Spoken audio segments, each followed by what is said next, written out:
السلام علیکم ورحمۃ اللہ وبرکاتہ۔ آج میں آپ لوگوں کے لیے کلاس 6 کا ایک چیپٹر ہے، ایک خط پنڈت جواہر لال نہرو کا، جو کہ اپنی بیٹی کے نام انہوں نے خط لکھا ہے۔ آئیے جانتے ہیں اس انوکھے خط کی کہانی۔ آپ جانتے ہیں جیل کی تنہائی میں ایک باپ نے اپنی بیٹی کو کیا لکھا تھا؟ یہ صرف ایک خط نہیں بلکہ سپنوں اور ہمت کا پیغام تھا۔ دیواریں اسے روک نہ سکیں کیونکہ الفاظ آزاد تھے۔ اس خط میں پیار بھی تھا اور تعلیم کا نور بھی۔ اگر آپ اردو اسٹوڈنٹس ہیں یا اردو سیکھنا چاہتے ہیں تو اسے آپ کہانی کے طور پہ ضرور ریڈ کریں۔ میں آپ کو پڑھ کر بتاتا ہوں۔ اگر آپ 2 سے 3 بار اس ویڈیو کو دیکھ لیتے ہیں تو آپ کو اس میں ورڈس ہیں، جو اس میں جملے ہیں، وہ آپ بھی دہرا سکتے ہیں۔ ایک خط پنڈت جواہر لال نہرو کا خط اپنی بیٹی اندرا کے نام۔ یہ نینی سینٹرل جیل الہ آباد، 26 اکتوبر 1930۔ خط کا شروع ہوتا ہے: پیاری بیٹی، تمہیں اپنی سالگرہ کے موقع پر تحفے اور نیک خواہشات تو ملتی ہی رہی ہیں۔ نیک خواہشات کی تو اب بھی کوئی کمی نہیں، لیکن میں نینی جیل سے تمہارے لیے کیا تحفہ بھیج سکتا ہوں؟ نیک خواہشات کا تعلق تو دل سے ہے، جیسے کوئی پری تمہیں یہ سب کچھ دے رہی ہو۔ یہ وہ چیزیں ہیں جنہیں جیل کی اونچی دیواریں بھی نہیں روک سکتیں۔ یہ پیراگراف کو میں پھر سے پڑھتا ہوں، اب پھر سے سنیں۔ تمہیں اپنی سالگرہ کے موقع پر تمہیں تحفے اور نیک خواہشات تو ملتی ہی رہی ہیں۔ نیک خواہشات کی تو اب بھی کوئی کمی نہیں، لیکن میں نینی جیل سے تمہارے لیے کیا تحفہ بھیج سکتا ہوں؟ اس میں جواہر لال نہرو صاحب اپنے بیٹی کو لکھ رہے ہیں کہ میں تمہیں اس سالگرہ کے موقع پر تمہیں نیک خواہشات، جو کہ ہمیشہ میں تمہارے لیے سوچتا رہتا ہوں اور تمہیں نیک خواہشات کے لیے دعا کرتا ہوں، لیکن چونکہ میں بھی جیل میں ہوں تو اس سالگرہ کے موقع پر تمہیں اس سے زیادہ اور کیا دے سکتا ہوں؟ کچھ اور مطلب کہنے کا ہے کہ وہ مجبور تھے، کچھ اور نہیں دے سکتے تھے، لیکن نیک خواہشات کا تعلق تو دل سے ہے۔ لیکن نیک خواہشات کا تعلق تو دل سے، کہنے کا ارتھ یہ ہے، کہنے کا مطلب یہ ہے کہ نیک خواہشات کو دنیا کی کوئی طاقت اپنوں کے لیے، اپنے پریوار کے لیے، اپنے بیٹے کے لیے، اپنی بیٹیوں کے لیے یا پھر اور کسی دیگر کے لیے کوئی روک نہیں سکتا اگر نیک خواہشات دینا چاہیں تو۔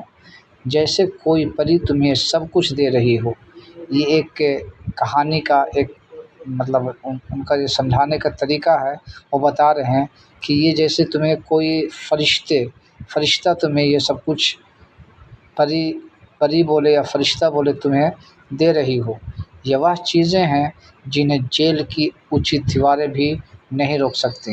یعنی اس وقت انگریز کی حکومت تھی، انگریز انہیں جیل میں ہمیشہ رکھتے تھے کیونکہ یہ بہت ہی کرانتی کاری لیڈرز تھے اور وہ آزادی کے لیے بہت زیادہ جد و جہد کر رہے تھے، جس کی وجہ سے انگریز انہیں ہمیشہ جیل کی سلاخوں میں ڈال دیتے تھے۔ تو وہی کہہ رہے ہیں اپنی بیٹی سے کہ یہ جیل کی اونچی دیواریں بھی تمہاری نیک خواہشات کے لیے مجھے نہیں روک سکتا۔ تم خوب جانتی ہو کہ مجھے نصیحت کرنے سے کتنی نفرت ہے۔ یہ سینٹینس ہم سب کے لیے ہے کہ صرف نصیحت کرنا کافی نہیں ہے، بلکہ اس پر ایکشن کرنا اور اس کو پریکٹیکل کر کے دکھلانا ضروری ہے۔ یہ وہی بات، اس سینٹینس وہی دہرا رہی ہے کہ تم خوب جانتی ہو کہ مجھے نصیحت کرنے سے کتنی نفرت ہے۔ جب کبھی میرا جی چاہنے لگتا ہے کہ نصیحت کروں تو ہمیشہ اس عقل مند کی کہانی یاد آ جاتی ہے۔ انہوں نے ایک اتہاس کی کتابوں میں پڑھا تھا، وہ اپنے بیٹی کو شیئر کر رہے ہیں کہ اگر مجھے نصیحت کرنے کا کبھی من کرتا بھی ہے تو میں اس عقل مند کی کہانی مجھے یاد آ جاتی ہے جو میں نے کبھی پڑھی تھی۔ شاید ایک دن تم بھی وہ کتاب پڑھو جس میں یہ کہانی بیان کی گئی ہے۔ کوئی 1300 برس گزرے، یعنی 1300 برس پہلے کی بات ہے کہ ملک چین سے ایک سیاح علم و دانش کی تلاش میں ہندوستان آیا۔ یعنی چین سے ایک سفر کر کے ہندوستان آیا۔ کیوں آیا؟ علم حاصل کرنے کے لیے۔ اپنی کہ وہ دنیا کو سیر کر رہا تھا کہ مجھے کچھ اچھی سے اچھی چیز مجھے ملے اور میں پڑھ کر اسے قابل بنوں۔ اس کا نام ہیوین سانگ تھا۔ وہ شمال کے پہاڑ اور ریگستان طے کرتا ہوا یہاں پہنچا۔ اسے علم کا اتنا شوق تھا کہ راستے میں اس نے سینکڑوں مصیبتیں اٹھائیں اور ہزاروں خطروں کا مقابلہ کیا۔ یاد رکھیے کہ علم اتنا آسانی سے نہیں ملتا۔ علم حاصل کرنے کے لیے سینکڑوں مصیبتیں اٹھانی پڑتی ہیں اور ہزاروں خطروں کا مقابلہ کرنا پڑتا ہے۔ وہی یہ جملہ بتلا رہا ہے۔ اسے علم کا اتنا شوق تھا کہ راستے میں اس نے سینکڑوں مصیبتیں اٹھائیں اور ہزاروں خطروں کا مقابلہ کیا۔ وہ ہندوستان میں بہت دن رہا، خود سیکھتا تھا اور دوسروں کو سکھاتا تھا۔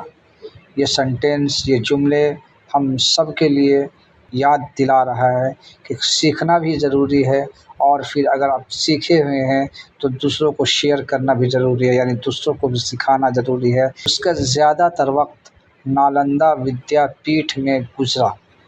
نالندہ ودیا پیٹھ جو کہ بہار میں ہے اور بہت ہی پرانے زمانے میں بہت ہی مشہور یہ کالج تھی، اسی کی بات کی جا رہی ہے کہ نالندہ ودیا پیٹھ میں گزارا، جو شہر پاٹلی پتر کے قریب واقع تھی۔ اس شہر کو اب پٹنہ کہتے ہیں۔ ہیوین سانگ پڑھ لکھ کر بہت قابل ہو گیا، حتیٰ کہ اس کو فاضل قانون بدھ مت کا خطاب دیا گیا۔ پھر اس نے سارے ہندوستان کا سفر کیا، اس عظیم الشان ملک کے باشندوں کو دیکھا۔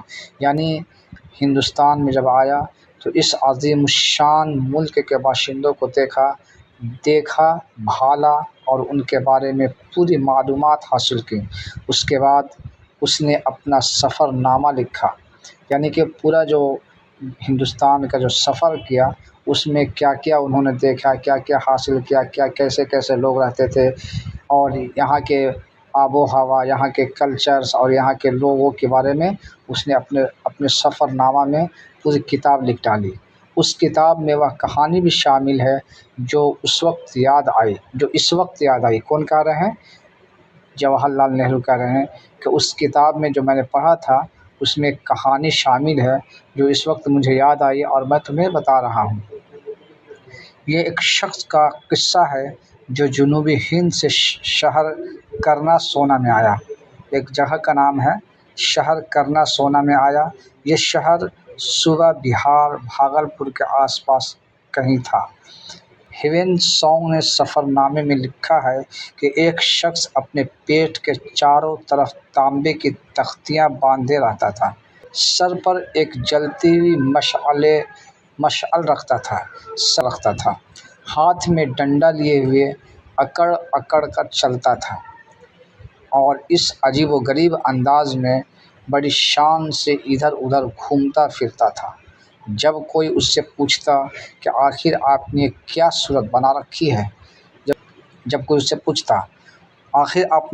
صورت بنا رکھی ہے، تو وہ جواب دیتا کہ میرے اندر بے حساب علم بھرا ہوا ہے۔ کیا کہتا؟ کہ میرے اندر بے حساب علم بھرا ہوا ہے، مجھے اندر نہ پھٹ جائے، اس لیے میں نے اپنے پیٹ پر تانبے کی تختیاں باندھ رکھی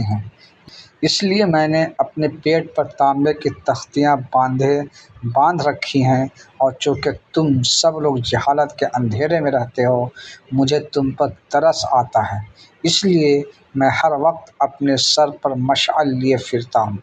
ہاں، تو مجھے ایسا کوئی خطرہ نہیں ہے۔ کون بول رہے ہیں؟